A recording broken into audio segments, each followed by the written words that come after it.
All right, so today we're diving into a case that, well, it's really got people talking. It certainly does. Gypsy Rose Blanchard. Yeah. I mean, everyone remembers the headlines, right? Absolutely. This young woman, seemingly innocent, confined to a wheelchair. Right. And then it comes out that she orchestrated her own mother's murder to escape, as the story went, years of Munchausen by proxy abuse. Yeah, it was a huge story, captivated everyone. Totally. The whole world was watching.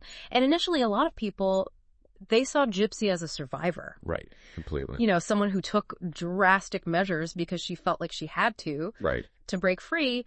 But then, well, that's the thing about the digital age, isn't it? It's got a way of kind of unraveling even the tightest narratives. Mm-hmm. And that's what we're seeing here. Because what first seemed like, you know, victim versus abuser, very cut and dry. Yeah. It started to get a whole lot more complicated. Oh, yeah. When more information started coming out from, you know, all the usual places these days, YouTube videos, articles. Of course. But specifically, we're talking about the digital trail. Right. Because it's all there, right? It is. The Facebook messages, the texts, online searches, all of it. Yeah. And it paints a very different picture, wouldn't you say? Absolutely. That's where things get really interesting. Mm-hmm. Because it makes you stop and think. Right. How can someone be a victim of just horrific abuse, but then also be capable of planning something like this? Exactly. These calculated actions. It's like, can you hold both of those truths at the same time? It's the question, right? It is. Because we have to at least consider the very real possibility that Gypsy Rose, she's both. Yeah. Victim and manipulator. It's true. So, to understand how we even got here, let's rewind a bit for anyone who maybe needs a refresher. Okay. So, the initial narrative, the one most people heard first, was that Gypsy was a victim of this thing, Munchausen by proxy. Right. And that she, with the help of this guy, her online boyfriend, Nicholas Godejohn, they orchestrated Dee Dee's, her mother's, murder. Right. And just in case anyone listening isn't familiar with Munchausen by proxy, basically it's a mental health condition. Yeah, and a tough one. Really tough. Where a caregiver, in this case Dee Dee, they make up or exaggerate a victim's illness. Right. For attention and sympathy. And it's, you know, it's insidious, this kind of abuse. Oh, totally. Because it has these long-lasting effects. Psychologically, it's devastating. Absolutely. And I think that's a huge part of what made this whole case so fascinating to people at first. Oh, for sure. You know, you have this young woman and you're hearing about the suffering she's endured. Unimaginable. And finally, she breaks free. Right. But then that's when the digital forensics, they come into play. It changed everything. Totally. They blew the whole thing wide open. Yeah, and those messages, the ones between Gypsy and Godejohn, Leading up to it, yeah. leading up to the murder, they were really damning. How so? Because they show this whole other level of planning. Okay. Of premeditation that really goes against that desperate act story that was out there. Interesting. We're talking about hundreds of these messages, detailing their plans, what kind of weapon, even just logistical stuff. Wow. And there's this one message, it's chilling, sent from Godejohn's IP address right after Dee Dee's body was found. What did it say? Just 4 words. That bitch is dead. Oh, wow. And you read that and it just, those aren't the words of someone who's just terrified, desperate. No, not at all. There's something cold there, detached. Yeah. It's hard to make that fit with the picture everyone had of her. Right. The terrified victim. Exactly. It's almost like through these messages, boom, there's this whole different side of Gypsy. Totally. And speaking of different sides, we got to talk about her online presence. Oh, yeah, that's a whole other thing. Because it turns out Gypsy, she wasn't just, you know, passively online. Not even close. Yeah. We found out she'd made at least 5 different Facebook profiles. Or at least 5. So it makes you wonder, what was she looking for? Right. Was it a way to be someone Dee Dee wouldn't let her be?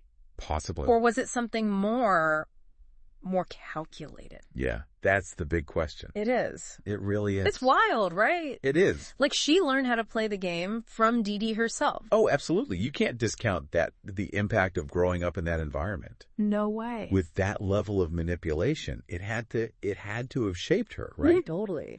But that's what makes it so tricky. Yeah. Because how do you separate what she learned from, you know, maybe what was already there? Right, right. Was it Dee Dee that turned her into this manipulator? Yeah. Or was it, you know, was there something to begin with? And Dee Dee just, like, gave it an outlet, you know? Oh, Oh, interesting. It's impossible to know for sure. It really is. And it makes you look at that relationship with Godejohn so differently. Oh, completely. Because at first you think, oh, maybe just a young woman, kind of naive, gets swept up by this guy online. Right, the boyfriend. But the way she interacted with him? It wasn't that at all. No, not at all. There was a strategy there. Totally. When you look at the evidence. It's there.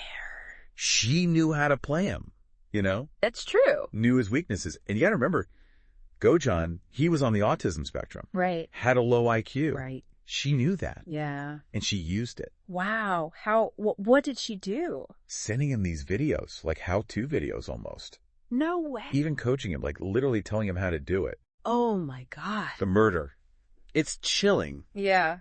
It really makes you think twice about that whole like helpless victim narrative. Exactly. Yeah. You start to see maybe she was the one in control the whole time. Whoa. Calling the shots. But then where does that leave like the abuse narrative? Right. Does it matter less because she was manipulating too? That's the thing, isn't it? Yeah. That's what people struggle with, that gray area. Totally. We want it to be simple, you know? Yeah. Good victim, bad guy. But it's messier than that. It is. Life is messy. People are complicated. They are. And that's just with the murder itself. Then you look at what happened after prison. Oh, yeah. You'd think right after everything. You'd think she'd want to disappear. Exactly. Lay low. But nope, not at all.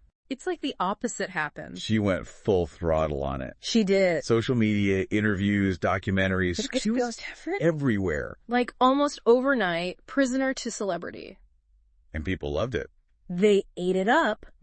But then, like always with this case, there's another side. Always. Because you have this whole other group of people asking, like, what's her angle? What is she doing? Right. Is this real? Is she being genuine? Yeah. Or is this her manipulating again? A good question. That's the question. And then there's the Mother's Day post. Oh, yeah. The TikTok. That threw everyone. That was a curveball. Because here she is, right? Years after what happened with her mom. And she's posting about her. On Mother's Day. On Mother's Day. Wow. Yeah. And people were not happy. Some people, yeah. But then others were like, you know what? This is her mom. It's complicated. Right. So what do you do with that? I mean, honestly, who knows what was going on in her head? No one. But what it did do was start this whole debate. Oh, for sure. About platforms, Yeah. you know, giving them to convicted criminals. Right. Because it's tricky. Right. It's very, very tricky. It's like, is that right? Is it wrong? And then it kind of brings up this whole other thing about the media. Oh, absolutely. And how they shape public opinion. Because let's be real, we all get swept up in a good story. Of course, that's human nature, right? We love a narrative. We do. And I think sometimes it's easy to forget that what we're seeing, what we're reading. It's not the whole story. No. It's been packaged. Yes. Someone's deciding what we see, how we see it. Exactly. And they're doing it to get a reaction. They are. That's the point. Yeah. And that's why you gotta be careful. Be careful how? You gotta come at these stories with a critical eye. Okay. Question what you see, what you hear. Right. Think about who's telling it, why they're telling it that way. It's true. It's like we're trying to fit this whole complicated thing into a tweet or something. Right. Trying to make sense of it, but it's more than that. Way more. And it's like every time you think you're getting close, there's another interview, another post. Another layer. Exactly. And it pulls you right back in. So after all this, like, where do we even land? What are people supposed to think? I mean, that's the $1 million question, isn't it? It feels like it. Because there isn't an easy answer. Right. But what we can't do, what we can't forget is trauma, it leaves a mark. Of course. It doesn't go away. Right. And for Gypsy Rose, whatever else happened, she went through years of abuse from her own mother. Absolutely. That has to be part of this story. Yeah, you can't just ignore that. No, you can't. Because those years, they changed her, you know? Right. The way she sees the world, how she acts, even just like who she feels like she is. So are we saying that her manipulating people, that's because of the abuse? It's possible, isn't it? I guess. Trauma does things to people. That's true. It can warp your reality, make you crave control, even just blur those lines we think are so clear. Between right and wrong. Exactly. Wow. And it's a reminder that even when someone does something awful, there's usually more to it. That's a good point. So it's not always so simple. Never is, really. Yeah. Like in her case, you can't just say she's the victim or the villain, and that's what makes this whole thing so fascinating. And frustrating. Oh, totally. but also kind of human, you know? Because life isn't neat. People are messy. They are. Well, I think that about wraps it up for us today. Another deep dive in the books. That's right. But Gypsy Rose's story, this isn't over. Oh, definitely not. Who knows what'll come out next? Exactly. But for now, we'll leave you with this. Next time you hear a story, some crazy true crime thing, remember what we talked about today. Question everything. Don't just take it at face value. There's always more to uncover, more to think about. And sometimes the best stories, they don't have easy answers. That's the truth.